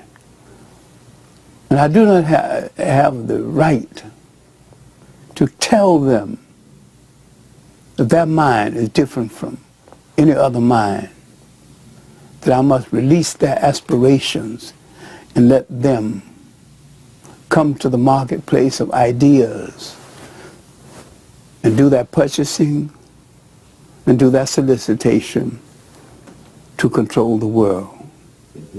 Then he's your equal. If you accept him as your equal, you cannot in turn oppress him unless you will also oppress your mother and your sister and your father. Understanding that it has been historically difficult to infuse the Afrocentric or African-centric concept into the public school systems, how important is it for our youth, and all youth for that matter, to know and understand African culture, and how best can we facilitate educating our youth through alternative means? First, we have to stop dealing with illusions. We cannot ask the people who programmed us into oblivion to program us out of it. So far as I'm concerned, education has but one honorable purpose, one alone. Everything else is nonsense. And that is to train the student to be a respectful and a responsible handler of power. People do not train you in how to take their power away from them when they hold power by controlling you. To expect this of other people is a contradiction in terms. Freedom is something you do not wish upon, you do not dream upon. Freedom is something you take with your own hands. It is never secure until you take it with your own hands. You do not leave it for another generation. Each generation must in turn secure it with their own hands, even if you leave it to them in a will. It is not secure until they make it secure with their own hands, their own bodies, and their own minds. And so long as we avoid this reality, someone else is going to dictate the content of education. And when people dictate the content of education, they're dictating what goes into your mind. And when they dictate that, they're going to dictate agitation. They're going to dictate your action. And though you might lie about it, so long as you are in this position, you are some form of a slave. And it is incumbent upon you to free yourselves from it. You educate yourself to come out of it, and do not expect others to do it for you. We stop begging at the door of people who reduced us to beggars. With hip-hop and rap music being the rage today among our young people, do you see harm in the lyrics? Do you see any redeeming value in the messages being given our youth through this medium? There's positive rap and there's negative rap. I think some of the negative rap are just downright vulgar and should be thrown into the ash can. Yes. I think if those who are doing positive rap knew a little more about history, they could be even more positive. Yes. I used to put my kids to bed, you know, and I would make up songs about African kings, and you know, tell them the story of Gwahn, who ruled the old Congo. Gwahn, king of the old Congo. So now you go to bed. That's very good. You don't have to make a big lesson plan out of it. You can make some fun out of it. I see. That's very good. What is your response to the notion shared by many that Africa never had a written language? Well, my response is to do some research and find out what written language they did have, and I've done that. So I've repudiated it and don't have a great deal to say about it other than the fact that it's a lie. And if you say Africa didn't have a real language, you're saying hieroglyphics are not African. Then if it didn't, not African, then who it belonged to? Europeans did not even understand it until the end of the 19th century. So it surely didn't belong to them until Champollion decoded it. They didn't even know what the ancient Egyptians were talking about. So they couldn't have created it if they didn't know it. So that's it. That's when we talk about African language, let's start right there. Then let's look at the Vai language, still in existence.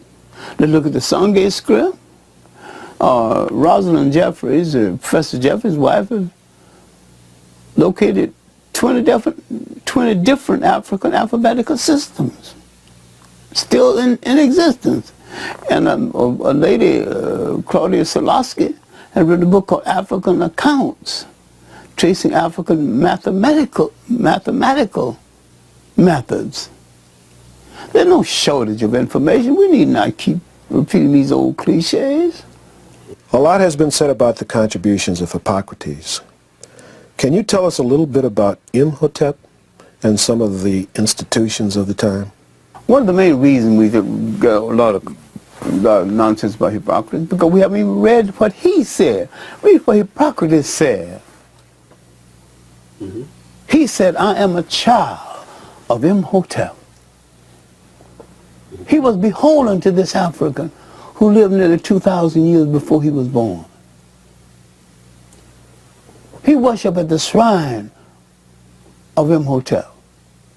And Imhotep was the world's first multi-genius. He was a scientist. He was a priest. He was the world's first physician. He gathered the intellects of his day around him that became the embryo of what later would be the great logic that the Greeks called Luxor.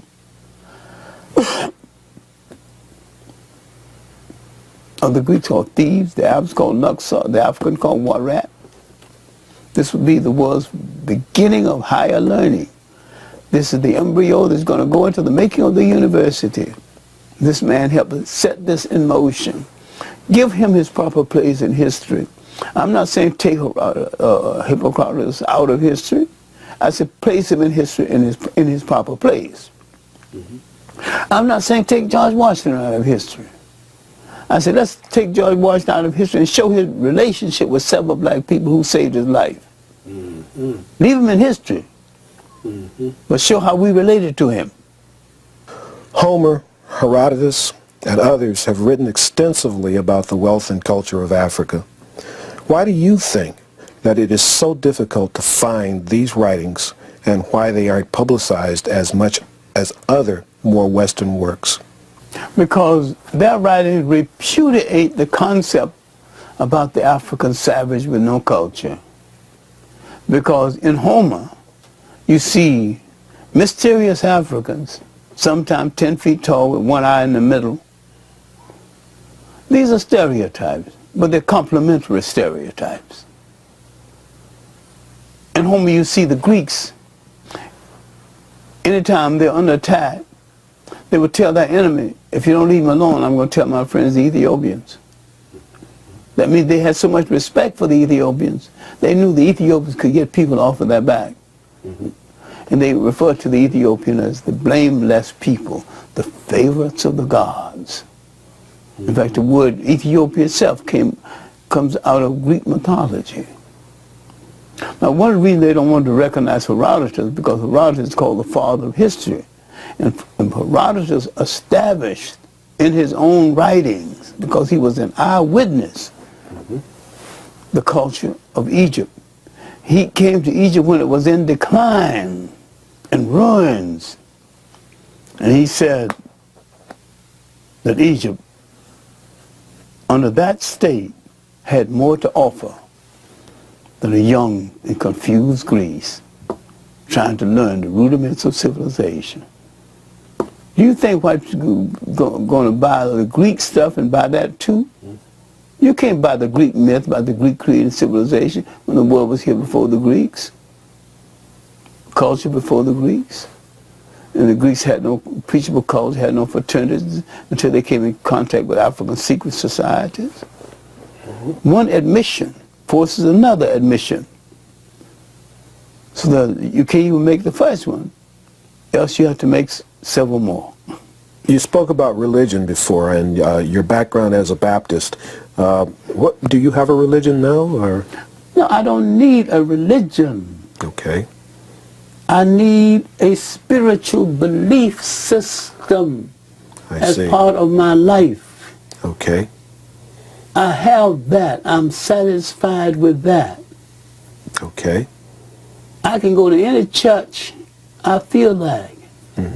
I was in church last night, and what shocked and disturbed me was the mutilization of the spirituals. I see. People got all kind of doodads and fancy. That's not singing. That. You sing the words. You put some spirit into it. Yes. You don't just lift your voice just to get applause. You lift your voice because that's the correct way to do it. And you know it because that's the correct way. Hadn't they ever heard of Mahalia Jackson? I turned to my partner last night. I said, it's a pity Faith sent us only one Mahalia Jackson. Yes. Sent us only one Malcolm X. Only one Du Bois.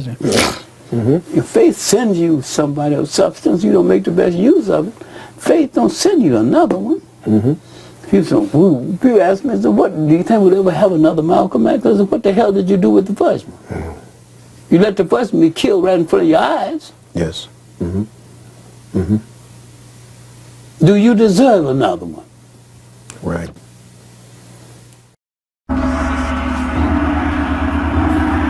This is yours truly, Jabani Whaler, original foundation member of the legendary Whalers. And on behalf of all Jamaicans, the Rastafarian community, and all who stands under the reggae banner, I now and hereafter hails with maximum respect and honor unto the Honorable Robert Nesta Marley, OM, Reggae's Rump, Bob Marley. Yes, we know that the Black Heart Man is a serious man. For him come and judge Babylon and burn down Babylon like a corruption. And we still have some little bit more corruption for burn down before we just pack up our little self and leave Babylon. Because take it free, I tell you, if we don't have a plan for ourselves, Babylon we have a plan for we. It's simple as that. And anyway you go, that's the language that. America, if you want to go to England, if you want to go to anywhere you want to go African, remember that. If you don't have a plan for yourself as an African, somebody will have a plan for you and maybe you're not even too like, because you don't like where you're there right now. Serious thing. No woman, no. Yes, we know that when Brother Bob sit down and pen them kind of tune there, he's not even write them song there. Them song they happen. Them song they no write. No man no sit down and write song like them there. Them things they happen. You just sit down and it happen. And you just capture that moment. And then we are here to reminisce on that moment. So we know that them kind of inspiration, we must not make it waste. We can't make Bob Marley waste. We make Marcus Garvey waste. We make Paul Bogle waste. We make Nani waste. We make all of the great people that will come through with waste. What we really want. What we black people really want. What we want. Piece of yam. Piece of nyas. If you say you drive a big car and you drive a this and that, and that's all you want. And that's all. Everybody want to run against me, so we're going to get rich quicker or richer quick. Me not think so. Me think we owe ourselves far more than that. We as an African people owe ourselves far more than that. We can't make the little youth them out there beat up them mouth and ball out Rastafari and ball out the culture and beg you to clean up yourself.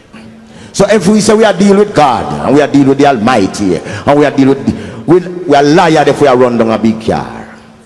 We are liars if we are look some big bank account, because that no answer our prayers, because we still have yet to deliver ourselves out of bondage, out of slavery, out of colonialism.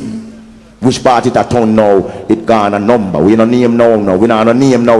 We are just digit. You are just a number now. So you know your number last. You know what happened. So this is not a joke business. And whether we come from country or we come from town, we are still African people. And if you take way out of Africa, you can't take Africa out of way. If you take a orange from France and you plant it in a Spain, it's still a orange. If you take a guinea seed from Russia and plant it in a Holland, it's still a guinea seed.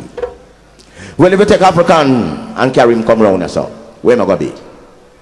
Where am I going to be? So where we are dealing with? What we really are dealing with. If we don't recognize who we are and embrace that, nobody now will respect we. Nobody now, we can't get respect from the white man, from the Chinese man, from the Indian, from no other race, if we don't respect ourselves. And we have so much great people come teach we self-respect and teach we so much things, and yet we still junk and fool same way. Them things that we done with now, I think we're supposed to grow that. You see, in a way, we can keep up all kind of folly. Any man can get up tomorrow morning and try stuff to pay fuckery as him like. And just do more and more and more. But there's another part of man where greater than that little part where the fuckery. And he can go in himself and search for that part, which is the conscious part of him, and see where that would do for him compared to where the arms house do for him. And I think we keep up enough arms house for ourselves and for our brother and for our sister that relate to our race. And me attack serious thing, because listen this. It look like say if I up here so attack this and who know this don't understand it, the whole will look like one bag of idiot. And that's a serious thing. We want to make sure so we maintain these things and bring them about in ourselves, because we now have nowhere else to go. You understand me? You get up tomorrow morning, you wonder where you go drink, where you go eat, where you go. You don't know nothing. You don't have nothing. You don't know nothing. You know, nobody to defend you. Nobody to represent you. Nobody to speak for you.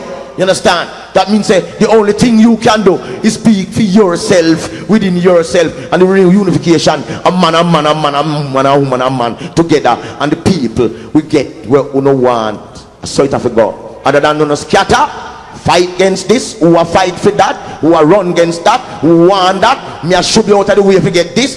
We now have no way to go. I mean I draw back that in them sentence back busha, because listen this now. Them, we used to when we used to live a sentence, you know where we used to dance to? Gramophone. You know what name gramophone? One little something where you whine. Anytime you run out of music, you have to go wow. You have to go whine it again, and at that we used to keep dance with round in a 9 Mile there. My father used to have a shop there every Friday night. The older people them know what me I talk about. We used to have some tune like say a penny real till this is the penny. You remember them tune there? Who remember what me I talk about? Yes, seal it. Who's a ballroom floor?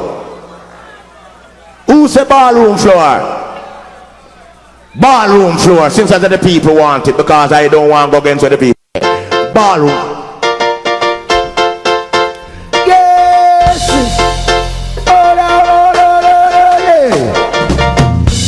want me to tell you best to roam the street. You know, sister, we're not ordinary people.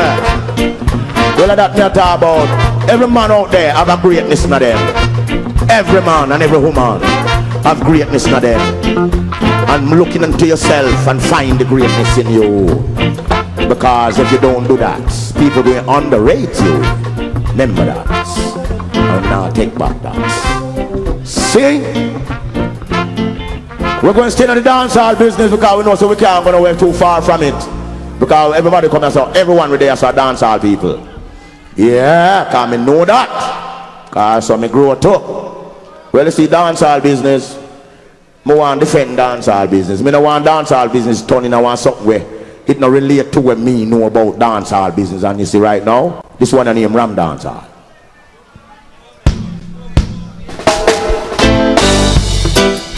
Up front.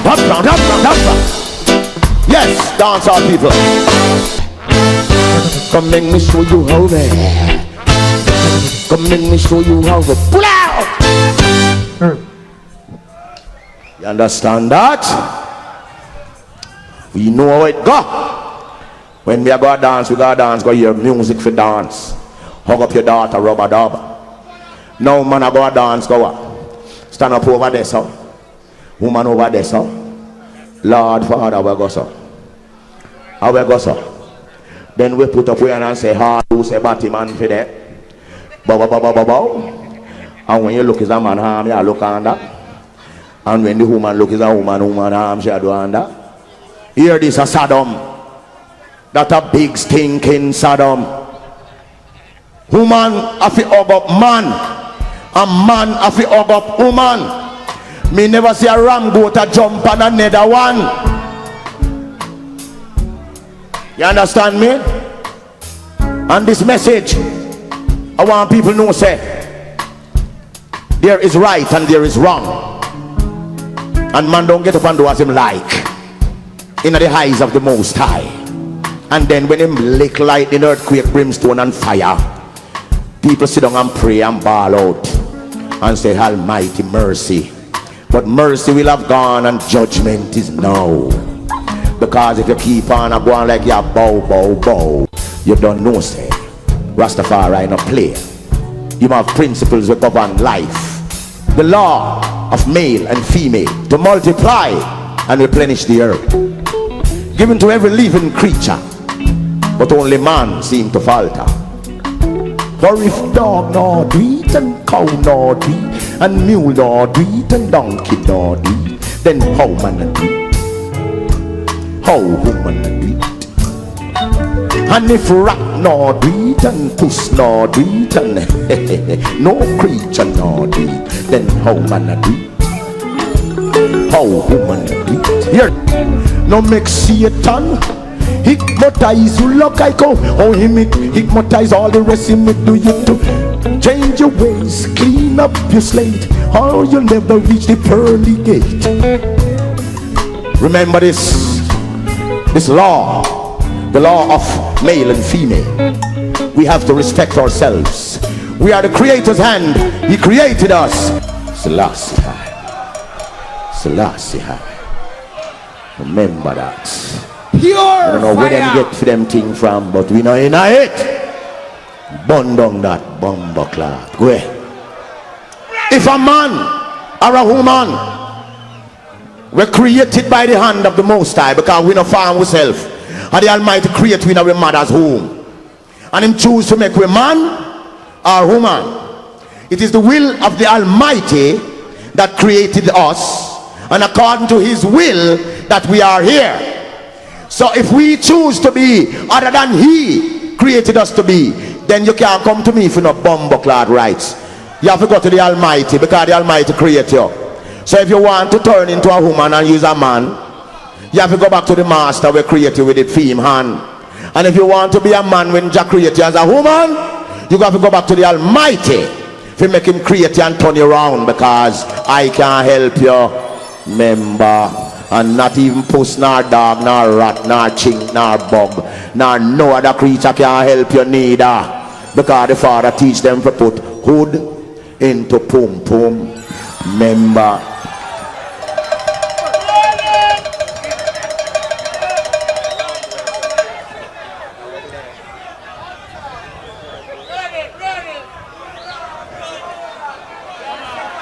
Yes. That's how we come about. That's the whole over there. And on a mistake is the Almighty's will. Remember that. Yes, that. Warrior. You see that the dance hall when we are preach. Because we can tell you about dance hall now. You see when a man go to church, he may hear them doctrine. Them doctrine no preach at church, you know. Because you are going to church now. Is when a boy bow and bow and bow, him go baptize and say him saved. Him not try to clean up him hack and clean up him ways and set himself straight with himself. Him shit up himself, and then him go wash off in a one little river and say him saved. Well, them the doctrine yeah, where we are preaching a preacher church. Because if them the doctrine a preacher church, the church couldn't have married man to man. No way. So you see when we there preach our doctrine, if a little men no like it, go to church. Now come here, sir. Pure fire. Simple. So here this for the warrior. This one is for the little warrior. Because we are warrior. Lion eat our buck.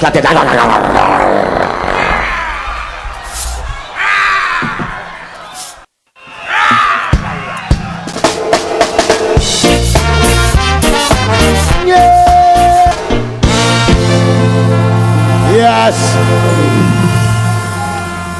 Remember we not fool. Don't test. Hear this. We know the sentence people. That's what them call the Garden Parish. The Garden Parish. When I was a little youth. Yo, be yourself. When I was a little youth, the Garden Parish. In the Garden Parish we used to produce the best ganja. The best herb produced in the red dirt. We know say change and Ghana West, but we know say sentence can still produce the best. Because if them give you the right kind of, you don't know the highest grade, we know say we have to sharpen the blade and bring the best out of the red dirt. So we want to pay some respect every time, manners, to the man them not the herb, the man them a plant herb, the man them we always a supply with a good chronic, keep the inspiration flowing. I want to give some respect to the man there.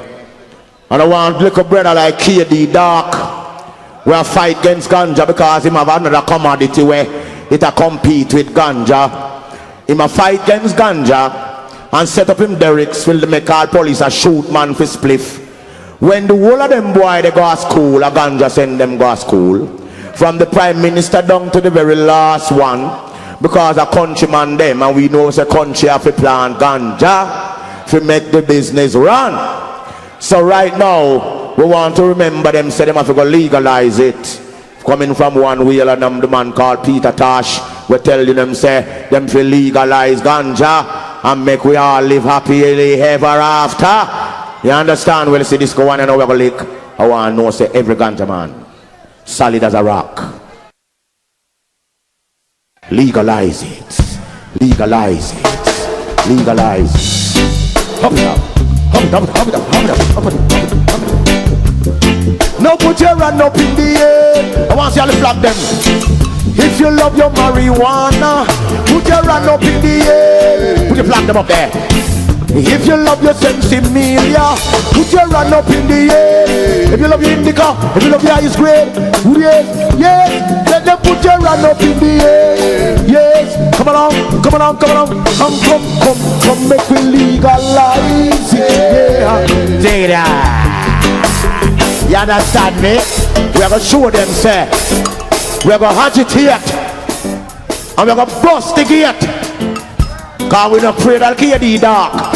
Because we put them like a fool there. And if them not do the thing right, we go walk. Don't know for now your finger. Yes. So come make we legalize it. Yeah. And I will advertise it. Yes. Say come make we legalize it. Yeah. And I must advertise it. Here it is. Out there. Some call it Cali. Some call it Tam. Hail Rastafari, mighty and thunderable one. The only one could create a music like this. This is the music of the first and the last century. After this music, there shall be no more music. Jah has also said, I call up on the singers and the players of instruments, all my springs are in thee. And that is no joke business. So when you and you and you see I and I here, don't think I come here for an entertainment.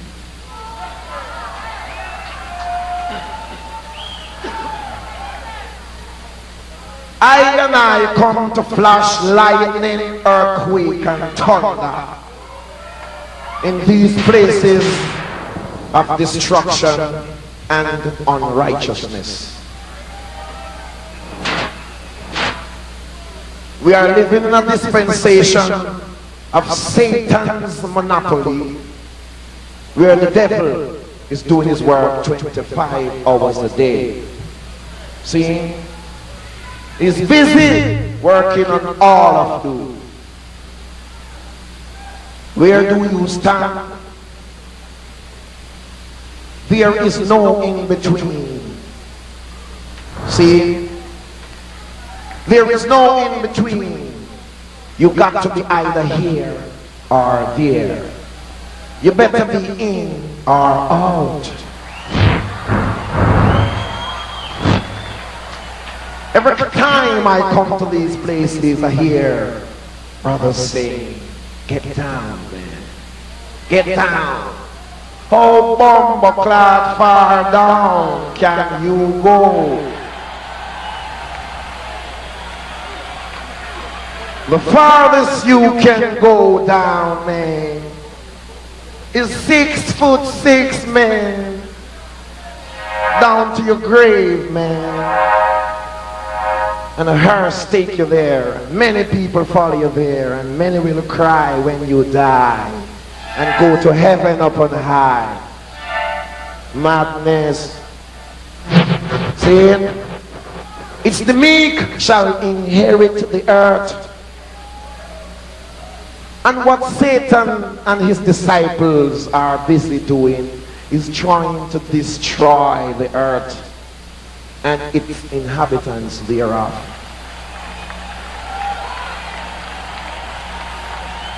But I and I, who is the creator of this earth, seeing representative of his divine majesty, Emperor Haile Selassie, Ixyabir, you must go. Jah Rastafari, mighty and thunderous. As it was from the beginning, so shall it be in these last days. I don't want to take your business for a joke business. There shall be 7 thunders that shall clap on this creation here in Sodom and Gomorrah. The first one shall be like unto none other that you have ever heard, or no generation have ever heard. And the second one shall be 7 times heavier than the first. And the third one shall be 7 times heavier than the second. So all of you who have your calculators, calculate your judgment.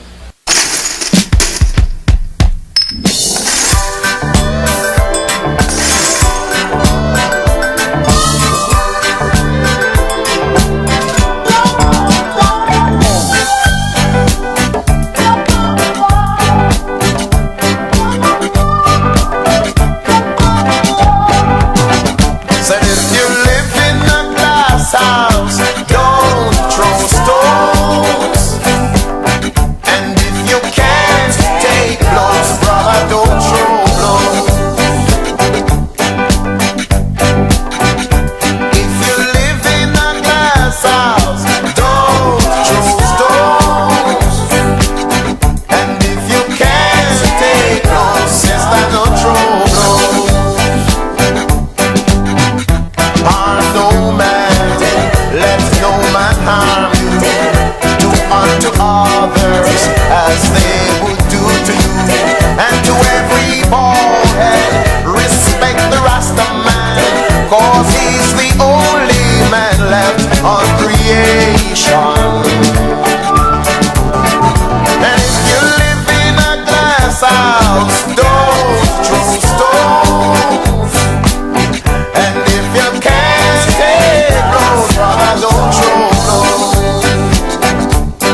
try something, but your world would have crumbled.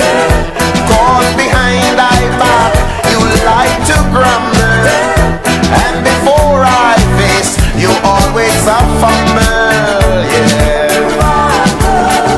And if you live in a glass house, I beg you don't throw stones, no. And if you can't take those, I don't throw those.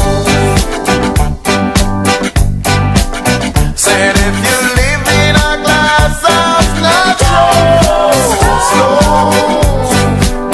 And if you can't take those, then don't throw those.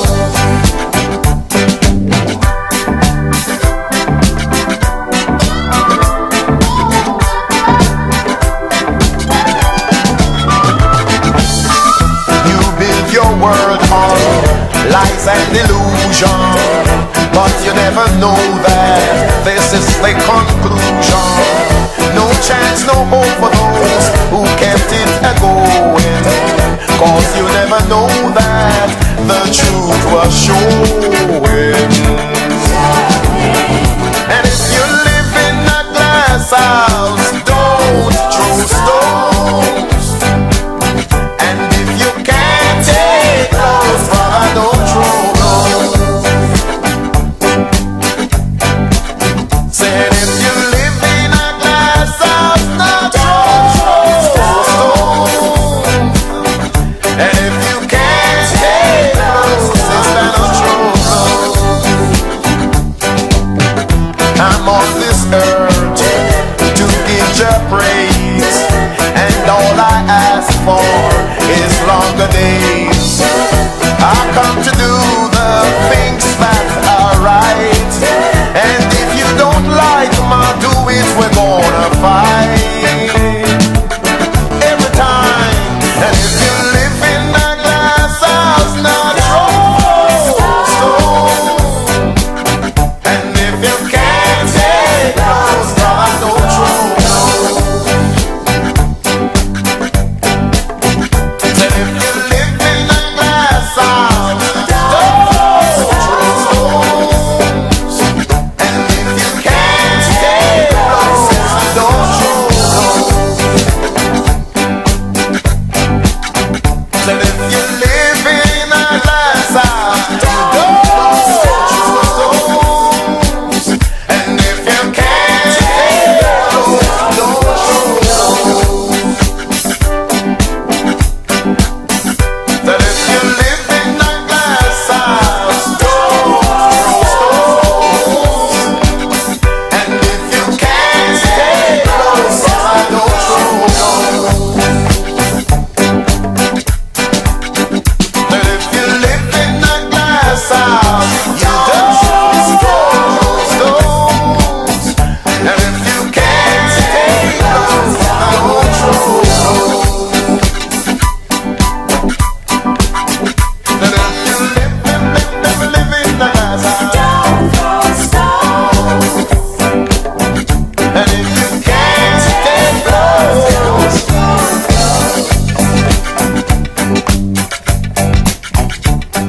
if you live, don't throw stones. And if you can't take those,